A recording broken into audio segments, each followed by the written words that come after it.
কাশিমপুরে শ্রী শ্রী শীতলা কালী মনসা ও রাধাকৃষ্ণ মন্দিরে পুজো দিলেন আমডাঙ্গার বিজেপি প্রার্থী অরিন্দম দে।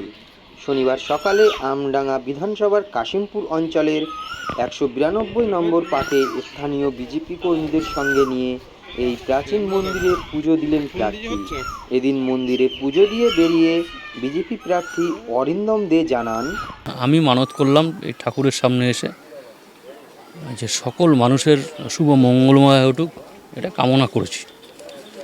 এবং আমডাঙ্গার যত গণদেবতা আছে, সকল গণদেবতা এবং সকল ভোটারদের কাছে নিকট আবেদন করেছি যে শুভ শক্তির জয় হোক, অশুভ শক্তির বিনাশ হোক। যেহেতু এখানে মা শীতলা আছে, মা কালী আছে, পাশাপাশি রাধাকৃষ্ণও আছে এবং মা মনসা আছে। রাধাকৃষ্ণ যেহেতু আছে, আমি সেখানে বলবো যে ধর্মের জয় হোক, অধর্মের পরাজয় হোক। অশুভ শক্তি বলতে কাকে বোঝালেন?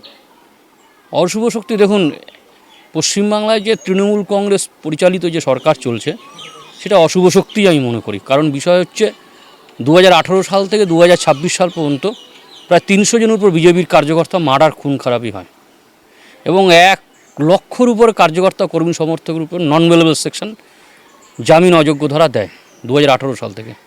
অতএব এগুলোকে আমি তৃণমূল কংগ্রেসকে অশুভ শক্তি আমি মনে করব, এর বাইরে কিছু নয়। যে মন্দিরে আপনি পুজো দিলেন, সেই মন্দিরের সামনে রাস্তা বেহাল, দীর্ঘদিন ধরে অবস্থা। আমি দেখলাম তো, তাই আর কি। তাহলে কি পরিস্থিতি? এরা বলছে 100% উন্নয়ন হয়ে গেছে। মমতা ব্যানার্জি মাঝে মাঝেই বলে, মাননীয় মুখ্যমন্ত্রী মমতা ব্যানার্জি। সে রাস্তার হাল এরকম হবে কেন? 2016 সাল থেকে সারা পশ্চিমবাংলায় গ্রামীণ ক্ষেত্রে রাস্তাগুলো কংক্রিট হয়েছে, শুরু হয়েছে আর কি। সে টাকাটা, অর্থটা করতে গেছে কেন্দ্রীয় সরকারের 14 ফিনান্স কমিশন ছিল আগে, এখন হচ্ছে 15 ফিনান্স কমিশন। সে টাকাগুলো কি হয়, কি প্ল্যানিং, কি পরিকল্পনা আছে? তো এই তো রাস্তার হাল। আমি হাঁটতে এসেছি, পরিস্থিতি খুব খারাপ।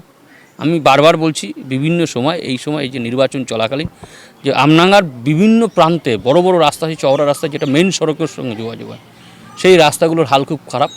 নেতারা এসে বিভিন্ন প্রতিশ্রুতি দেয়, কিন্তু প্রতিশ্রুতি পালনে ব্যর্থ। মন্দিরের রাস্তা বলেই কি বেহাল? কি বলেন? হতে পারে অনেক কিছু, মন্দিরের রাস্তা দেখে বেহাল। প্রাচীনতম মন্দির, অথচ এর একটা গুরুত্ব, মর্যাদা, মাহাত্ম্য আছে আর কি।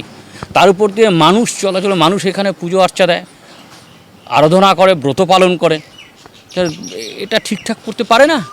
আর এরা বলছে, কালকে শুনছিলাম আপনিই বলছিলেন যে বিসর্জনের জন্য ঘাট করে দেবে। তো মন্দিরে যাতায়াতের জন্য রাস্তা নেই, তো মহরমের সময়, মহরম আর বিসর্জন চলাকালীন বলছিল বিসর্জন করা যাবে না, মুখ্যমন্ত্রী মমতা ব্যানার্জি বলেছিলেন। তো এই তো হাল।